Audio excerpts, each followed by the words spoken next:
Welcome to book reading session. आज 7th chapter हम शुरू करेंगे, बट उसके पहले 6th चैप्टर का जो एक लास्ट सेक्शन बाकी है वो हम पढ़ेंगे। वो परमात्मा के बारे में हमने सारी जानकारी ली और परमात्मा की याद किस तरह कर सकते हैं उसका एक डायरेक्शन हमें मिला। अभी तक जो हमने गलत पहचान जो हम बनाते हैं, तो एक गलत पहचान के साथ क्या क्या समाया हुआ है उसके बारे में लाइट दे रहा है। इंटरेस्टिंग है, बहुत महत्वपूर्ण है। हम पेज 80 पर हैं। सेक्शन का टाइटल है पहचान और उसका प्रतिवेश, the identity and it's entourage. Entourage यानी उसके साथ साथ जो भी चीजें उसके साथ आती है, एक के साथ अनेक जो होता है उसको कहते हैं एंटराज। अब तक हमने देखा कि पहचान किस प्रकार से हमारे विचार और दृष्टि पर असर करती है। सच में देखा जाए तो पहचान का प्रभाव बहुत अधिक होता है। प्रत्येक पहचान की अपनी वृत्ति, भावनात्मक स्थिति, विचार, दृष्टि, कर्म, प्राथमिकताएं यानी प्रायोरिटीज होती है।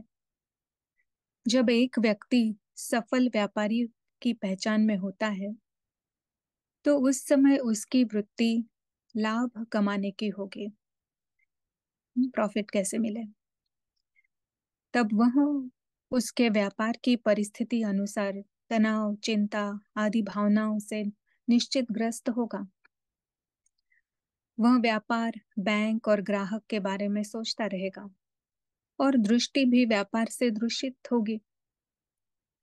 उदाहरण के लिए, अगर वह कुछ पत्थर देखता है तो संभवतः वह उन्हें उनकी वर्तमान बाजार की कीमत की नजर से देखेगा।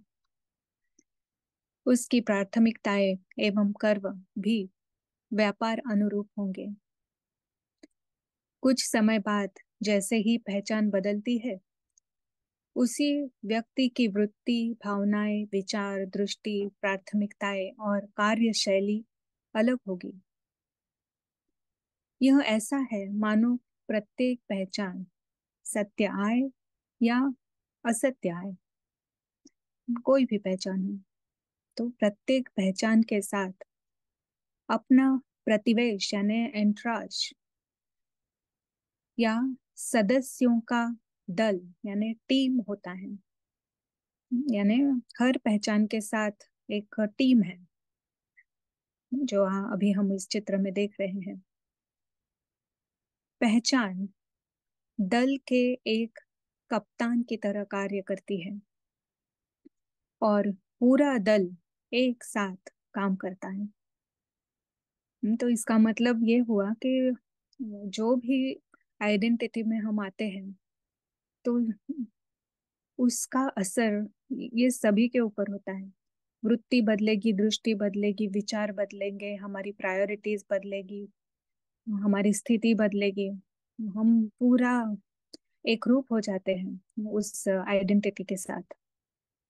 यदि अब हम सत्य आय की पहचान बनाए रखना चाहते हैं, तो हम सीधे ही उसी पहचान पर कार्यरत रह सकते हैं, जैसे कि अध्याय 6 में हमने चर्चा की थी। अथवा हम इस दल के किसी सदस्य को पकड़ सकते हैं और पहचान के सहित दल के बाकी सदस्य भी इसमें शामिल हो जाएंगे। ना, ये एक साथ काम करता है। किसी भी सदस्य को, किसी भी टीम मेंबर को भी हमने पकड़ा, तो सारे टीम मेंबर्स और कैप्टन उस टीम मेंबर का मानेंगे। हम विचार पर कार्य कर सकते हैं। इस अध्याय में की गई चर्चा अनुसार हम परम आत्मा और परम धाम के संकल्प कर सकते हैं। तो क्या होगा, हम ऑटोमेटिकली हम उस सत्य आए यानी आत्मा होने की स्मृति में आ जाएंगे। हम दृष्टि पर कार्य कर सकते हैं। दूसरों में आत्मा को देखना, दूसरों के श्रेष्ठ और मूल गुणों को देखना।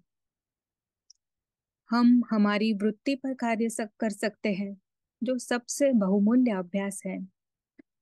शरीर और विभिन्न भूमिकाएं आदि के प्रति अन्य पुरुष यानी थर्ड पर्सन की वृत्ति, डिटैचमेंट, निर्मोही वृत्ति। जब हम सत्य आय की पहचान में होते हैं तो हमारे कर्म सच्ची करुणा यानी ऑथेंटिक करुणा, ऊपर ऊपर वाली नहीं, सच्ची करुणा, दया, निस्वार्थ वृत्ति, कल्याण की भावना, सेवा भाव, खुशी से प्रेरित होते हैं। इस तरह से यदि हम हमारी वाणी और कर्म के ऊपर ध्यान देकर सिर्फ कल्याण और सेवा के कर्म में ही शामिल होते हैं, तब हम अपने आप में सर्वोच्च पहचान बनाने में मदद देंगे। यहाँ तक कि जो कार्य जैसे खाना अथवा शरीर की सफाई आदि साधारण दिखते हैं, सेवा भाव से किए जा सकते हैं। शरीर को सेवा कार्य के लिए एक उपकरण, इंस्ट्रूमेंट के रूप में देखा जा सकता है। अतः शरीर के देखभाल पर खर्च किया गया कोई भी समय परम कार्य यानी अल्टीमेट टास्क के लिए खर्च किए गए समान के रूप में देखा जाएगा। अलग अलग समय पर अलग अलग पहलुओं पर अभ्यास करना अधिक स्वाभाविक यानी नेचुरल होता है। कैपिटल आई की सत्य पहचान से व्यक्त होने वाली दृष्टि और कर्म के विभिन्न रूपों के बारे में जागरूक होना सार्थक होगा, क्योंकि उस आधार पर हम जांच ने चेक कर सकते हैं और जरूरत होने पर बदल सकते हैं यानी चेंज हो सकते हैं। चेक एंड चेंज अध्याय यहाँ पे खत्म होता है, बट आप देख सकते हैं कि मेन अटेंशन यहाँ है कि हम इसे चेक करें। जितना जल्दी हम चेक करेंगे कि हम असत्य आय की पहचान में आ गए हैं, तो फिर उससे सत्य आय की पहचान में जाना हमें हमारे लिए आसान है। और यहाँ पे बताया गया है कि अनेक तरह से हम अपने आप को पकड़ सकते हैं, न एक ही बात नहीं है ये कौन सी पहचान में है, ये इसे ये बार बार चेक करना। हमारे किसी भी ये जो यहाँ पे बताए हैं पांच छह चीजें, ये हर समय कुछ ना कुछ चलता ही रहता है। विचार चलते रहते हैं, हमारी वृत्ति हम देख सकते हैं, दृष्टि देख सकते हैं, अभी मुझे क्या प्रायोरिटी लग रही है ये भी मैं चेक कर सकती हूँ। तो अगर कोई भी पहलू अगर हम पकड़ लेते हैं तो उससे हम समझ सकते हैं कि अभी कौन सी आइडेंटिटी हमारे ऊपर राज्य कर रही है। और जैसे ही समझा और अगर मेरा लक्ष्य मुझे बिल्कुल निश्चित है कि सत्य आय की तरफ ही मुझे जाना है, तो फिर उससे चेंज करने में हमें तकलीफ नहीं होगी, हम बहुत खुशी से उस तरफ बढ़ेंगे। और जो भी अगला जो टॉपिक है, अगला जो अध्याय है, वो इसी के ऊपर है कि एक बार जब हम इसे चेक कर लेते हैं तो भी चेंज करना नहीं, इसके लिए हमें क्या करना पड़ेगा। नहीं, ये अभी एक बार ज्ञान हो गया कि अभी असत्य आय से मुझे सत्य आय में जाना है, पर ये जो स्पिरिचुअल जर्नी है वो यही है, असत्य आय से सत्य आय की तरफ राह। ये हमारी जर्नी है, स्पिरिचुअल एफर्ट है। तो अब इस एफर्ट में विघ्न आएंगे, अनेक बातें आएगी, तो उसको पार करने के लिए अब मुझे क्या करना है या मैं कैसे कर सकती हूँ, इसे मैं किस दृष्टि से हैंडल करूंगी, ये अगले चैप्टर में है। अध्याय 7, शक्तियाँ और गुण, powers and virtues. First section है विभिन्न शक्तियाँ, द डिफरेंट पावर्स। शक्ति शब्द का संबंध विभिन्न भौतिक रूप से कर सकते हैं।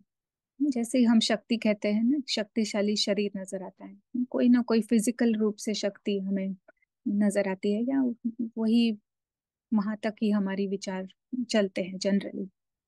परंतु एक आध्यात्मिक साधक के लिए इस शब्द का अर्थ आत्मिक शक्तियां हैं, यानी आत्मा की शक्तियां।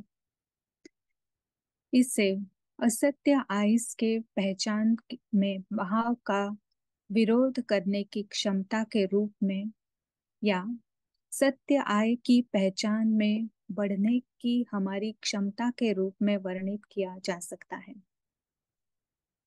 असत्य आय की पहचान के बहाव, यानी बार बार हम एक असत्य आय से दूसरे असत्य आय में हम झूमते रहते हैं, तो उसे समझना, चेक करना और उसे चेंज करना, उसकी क्षमता, या फिर हम कह सकते हैं कि सत्य आय में बढ़ने की, सत्य आय की पहचान में सुख अनुभव करने की जो क्षमता है, उसे हम आध्यात्मिक शक्ति कह सकते हैं, या आत्मिक शक्ति।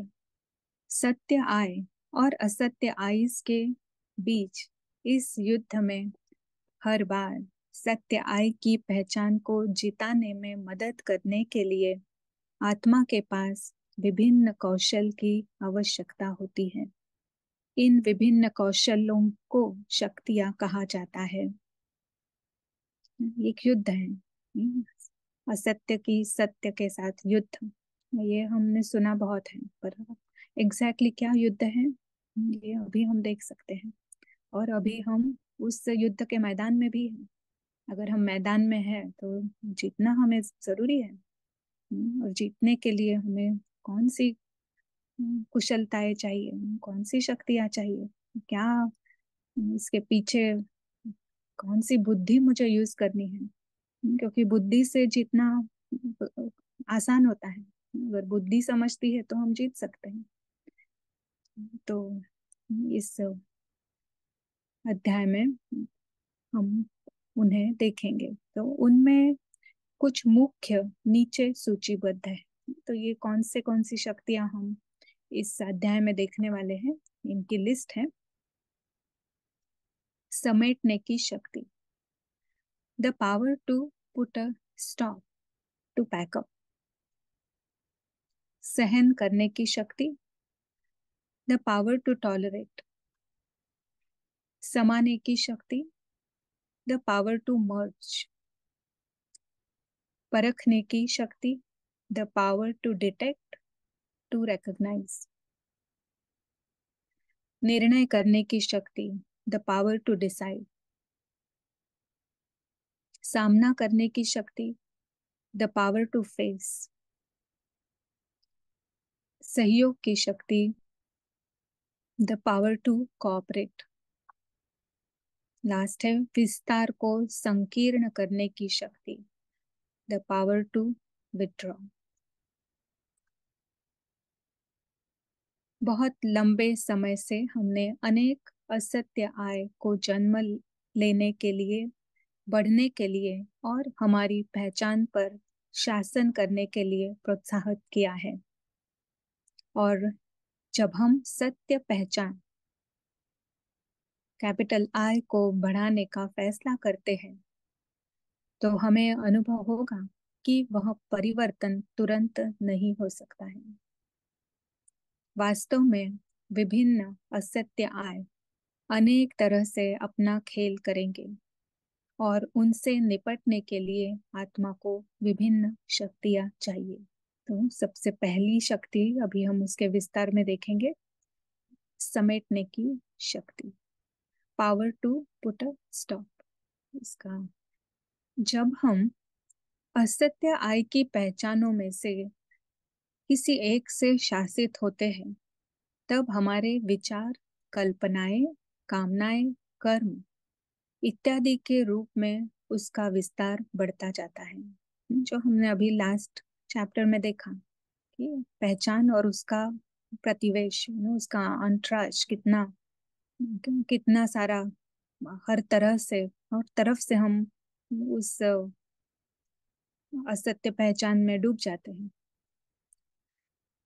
जिस क्षण हमें एहसास हो जाता है कि हम गलत पहचान में संचालन कर रहे हैं, हमें उस संपूर्ण विस्तार को फुल स्टॉप लगाकर, इंग्लिश में कहेंगे पुट अ फुल स्टॉप, उसे पूर्णतः रोक कर वापस सत्य आय की पहचान में स्थित होने की क्षमता चाहिए। इसे रोकने की, समाप्त करने की या समेटने की शक्ति कहा जाता है। उदाहरण के लिए, व्यापारी होने के असत्य आय की पहचान में व्यक्ति को कुछ सौदों या ग्राहकों के बारे में बार बार दोहराने वाले घुमावदार विचार, यानी रिपीटेड साइक्लिक थॉट्स और कल्पनाएं आ सकती हैं। उसे ही स्वयं महसूस हो सकता है कि उक्त विचार व्यर्थ है। तब वह अपने विचारों को परमात्मा पर रखना चाहेगा। एक बार यह निर्णय करने के बाद ऐसे विचारों, कल्पनाओं या कार्यों को रोकने की सक्षमता को शक्ति कहा जाता है। कभी भी अगर हम गौर करेंगे हमारे थॉट्स के ऊपर, तो जनरली वही वही थॉट्स बार बार आते रहते हैं। अगर हम ये देख पाते हैं, तो अगर उससे कनेक्टेड कौन सी असत्य पहचान है, वहां तक अगर हम पहुंच पाए, तो हमें पता चलेगा कि वो एक ही असत्य पहचान है। कोई कोई इंसिडेंट है या कुछ ना, जिसमें हमने खुद को कुछ समझ रखा है, और उसके अराउंड सारे थॉट्स वही चल रहे हैं, फिर हमारी वृत्ति भी वही है, हमारे हमारी दृष्टि भी वही है। या अलग अलग फिर कल्पनाएं हम कर रहे हैं उसके बेस के ऊपर, ऐसा करेंगे, वैसा करेंगे, ऐसा होता तो वैसा होता। ये सारा एक की तरफ ऊपर चल रहा है, और अनेक समय में अनेक तरह के ऐसे घुमावदार विचार, रिपीटेड साइक्लिक थॉट्स आते रहते हैं। जो असत्य पहचान, जो फॉल्स आइडेंटिटी उस समय ज्यादा शक्तिशाली है, उसके अनुसार हमारे ये व्यर्थ संकल्प चलते रहते हैं। तो अगर मुझे पता चल गया कि अभी मैं व्यर्थ संकल्प कर रही हूँ, तो उसी समय उसको फुल स्टॉप करना। और विधि क्या है कि अभी जो हमने देखा, परमात्मा पर विचार को केंद्रित करना। अब ये विचार छोड़ना और परमात्मा के बारे में विचार करना, उनके गुणों के बारे में विचार करना, वो कहाँ रहते हैं, उनके क्या कर्तव्य है, कैसा सागर है सभी चीजों का, और कैसी उसकी मेरे ऊपर कैसी दृष्टि है। अगर हम हमारी विचारों को उस तरफ मोड़ लेते हैं, और कितना समय हमें लगता है ये करने के लिए, उतने हम शक्तिशाली हैं। फुल स्टॉप लगाना, एक सेकंड में फुल स्टॉप अगर लग रहा है किसी का, तो वो आत्मा शक्तिशाली है। नेक्स्ट शक्ति है सहन करने की शक्ति, द पावर टू टॉलरेट। जब हम पूर्णतः कैपिटल आई की सत्य पहचान में रहते हैं, यानी आत्मा की सत्य पहचान में रहते हैं, तब चरम प्रतिकूल परिस्थिति में भी कोई भी पीड़ा या कष्ट का अनुभव नहीं होता है। यानी बहुत ही खराब परिस्थिति है, बहुत ही ज्यादा, फिर भी अगर मैं आत्मा की पहचान में हूँ, अगर आत्मस्मृति में हूँ, तो मुझे कोई भी पीड़ा या कष्ट का अनुभव नहीं होगा। जब हम असत्य आय की पहचान में होते हैं, तभी कष्ट अनुभव होता है।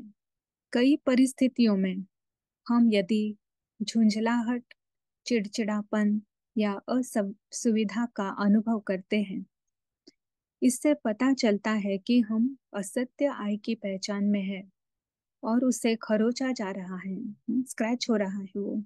इससे यह भी पता चलता है कि किसी न किसी तरह हम उस असत्य आय के बंधन में है, या वह असत्य आय बहुत प्रभावशाली है, और इसलिए सहज रूप से हम सत्य आय की पहचान के मंच पर जा पाने में असमर्थ हैं।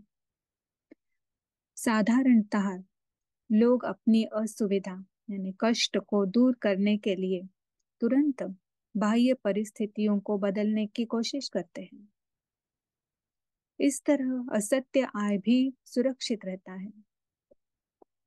जब हम निर्णय करते हैं कि बाह्य परिस्थिति को नहीं, परंतु अपने अंदर परिवर्तन करना है, अर्थात सत्य आय की पहचान में आना है, तब इस प्रकार झुंझलाहट, चिड़चिड़ापन या कष्ट के अनुभव से हम अपने आप को मुक्त कराते हैं। तब हम सहन करने की शक्ति का प्रयोग कर रहे होते हैं। इस तरह हम असत्य आइस का बचाव नहीं करते हैं, लेकिन बाह्य अप्रिय परिस्थितियों के साथ रहकर किए हुए सहनशीलता के कार्य से असत्य आय वश में आता है, और ऐसा दीर्घकालिक अभ्यास हमें बंधनों से मुक्त करता है। सहनशीलता का अर्थ यह नहीं है कि हमें कष्ट सहना है। सच तो यह है कि जो व्यक्ति सत्य आय की पहचान में होता है, वह अतीन्द्रिय सुख यानी सुपर सेंशुअस जॉय की अनुभूति करता है। पूरे दिन में हमारे आगे सहन करने के कई मौके आते हैं। प्रत्येक समय परिस्थितियां हमारे किसी एक असत्य आय को खरोचती है। तब हमें इस शक्ति का प्रयोग करने का अवसर मिलता है। इसमें निंदा, अपमान, पड़ोसियों का शोरगुल अथवा शारीरिक दर्द शामिल है। जिस हद तक हम सत्य आय की पहचान में रहकर सहन करते हैं, हम उन असत्य आय के साथ बने हुए पुराने बंधनों को तोड़ते हैं और स्वतंत्रता अनुभव करते हैं। ये है सहन करने की शक्ति के ऊपर, पावर टू टॉलरेट। ये एक शक्ति है जो मोस्टली गलत तरीके से देखी जाती है। जब कोई कहता है कि मैं सहन कर रही हूँ, यानी वो दुख में है। कोई हमारे ऊपर कोई जैसे अन्याय हो रहा है और फिर भी हम चुप होकर उसे सह रहे हैं, उसे हम कहते हैं सहन करना। और ये शक्ति है। ये अगर मैं दुख का अनुभव कर रही हूँ तो उसे हम शक्ति नहीं कह सकते हैं। तो अब ये शक्ति कैसे है? जब भी हमें कोई अपमान की फीलिंग होती है, निंदा किसी ने की ऐसे लगता है कोई, तो उसका कारण होता है कि कोई हम असत्य आय है जो खरोचा गया है, यानी उसको स्क्रैच हो रहा है। हम समझते हैं कि हम बहुत पंक्चुअल हैं, और किसी ने हमें कह दिया कि आप हमेशा लेट आते हैं, तो वो एकदम गुस्सा आ जाएगा। अगर सामने वाला बॉस है तो कुछ कह नहीं पाएंगे, पर अंदर ही अंदर बुरा भी लगेगा कि इतना रोज मैं समय पर आती हूँ पर इसको उसकी कोई वैल्यू नहीं है। और एकदम हम स्थिति हमारी बिल्कुल बदल जाती है। तो क्योंकि उस मैंने अपने आप को मैं एकदम पंक्चुअल हूँ इस तरह से अपनी पहचान बनाई है। तो अब इसे कैसे सहन करने की शक्ति क्या होगी? खरोचा तो जा रहा है, बुरा भी लग रहा है, गुस्सा भी आ रहा है, तो इतना आसान नहीं होता है कि मैं एकदम एक सेकंड में सत्य आय की पहचान में कि मैं आत्मा हूँ, मुझे उसका कोई फर्क नहीं पड़ रहा है। ये इतना इतना इंस्टेंटली भी हो नहीं सकता है, क्योंकि मैं पंक्चुअल हूँ, ये मैंने बहुत जबरदस्त गलत पहचान बनाई है ना, ये बहुत प्रबल है। तो तो यहाँ पे कहा जा रहा है कि अगर सहन करने की शक्ति हो तब उसे कहेंगे कि उस बॉस को के ऊपर उंगली दिखाना कि उसके कारण मुझे ये गुस्सा आ रहा है, उसे कोई वैल्यू नहीं है ना। ये सब जो कहना है वो जैसे कि मैं बाह्य परिस्थिति को बदलने की कोशिश कर रही हूँ। पर अगर मैं बाह्य परिस्थिति, अब मुझे पता चल गया है ना कि कोई भी बाह्य परिस्थिति मेरे स्थिति को ऊपर नीचे करने का कारण सच्चा कारण नहीं है। सच्चा कारण है हमारी गलत पहचान। तो उसी क्षण मैं अपने तरफ देखो, हम अंदर अपने को ही देखना शुरू करें। और यानी हमने फिर बाह्य परिस्थिति बदलने की कोशिश नहीं की, वो एक बड़ी सक्सेस है। क्योंकि हमारा संस्कार होता है दूसरों को जिम्मेवार समझना। हमारे हमारे ऊपर जो कुछ, हमारी जो प्रॉब्लम है वो में हमारी नहीं है, किसी और के कारण है, इस तरह से देखना। पर अब ज्ञान से हम समझते हैं और अपने आप को ही बदलना है, ये हमारा जैसे मंत्र है। तो उस समय अगर मैं अपने आप को आत्मा की स्थिति में ले आती हूँ कि आत्मा हूँ, ड्रामा चल रहा है, मेहमान हूँ मैं, कोई भी जो भी ज्ञान का पॉइंट यहाँ पे हेल्प कर सकता है तो उसे हम इमर्ज करें। और अगर उस असत्य आय को हम देखें, सत्य आय की पहचान में रहकर उस असत्य आय को अगर हम रिकॉग्नाइज भी कर लेते हैं, तो भी उस असत्य आय की जो प्रबलता है वो अपने आप कम होती जाती है। क्योंकि आज तक पहले तो उसे देखा ही नहीं था, अभी हमने उसे देखा कि ये कारण है। तो ये that itself is the biggest success. फिर नेक्स्ट टाइम जब कोई हमें हमारे पंक्चुअलिटी के बारे में कहेगा तो हमें इतना बुरा नहीं लगेगा, मे बी थोड़ा सा खरोच आ जाएगा, वो खरोच कम होगी। और फिर सत्य आय में आना अधिक आसान है। फिर एक समय ऐसा आएगा कि हम उस असत्याय में से कंप्लीटली निकल जाएंगे। मैं तो आत्मा हूँ, ड्रामा चल रहा है, हर एक का रोल है। तो अभी इस समय ये रोल था, उसका ये कहने का रोल है, तो वो कह रहा है, कोई बात नहीं, मैं तो आत्मा हूँ। आत्मा श्रेष्ठ है, शांत स्वरूप है, प्रेम स्वरूप है। अगर इस स्थिति में हम अपने आप को उस क्षण ले आते हैं तो फिर वो खरोच हमारे तक पहुंच नहीं सकती है, क्योंकि अभी वो असत्य है, ना के बराबर है, या फिर हमने उसे बिल्कुल ही निकाल दिया है। तो इस तरह से ये सहन शक्ति काम करती है, क्योंकि वो शक्ति है ना, शक्ति का काम होता है परिवर्तन करना। तो इस शक्ति में उस असत्य को मिटाने की शक्ति है। तो इस चित्र में हम देख सकते हैं, चित्र ए में है कि वो जो व्यक्ति है वो असत्य पहचान में है। तो असत्य पहचान में है तो वो विनाश फोर्स उसका काम कर रहा है। तो विनाश फोर्स आना यानी ही अपमान की महसूसता होना, दुख होना, गुस्सा आना, ये सारे है कि विनाश फोर्स अभी उस पे काम कर रहा है।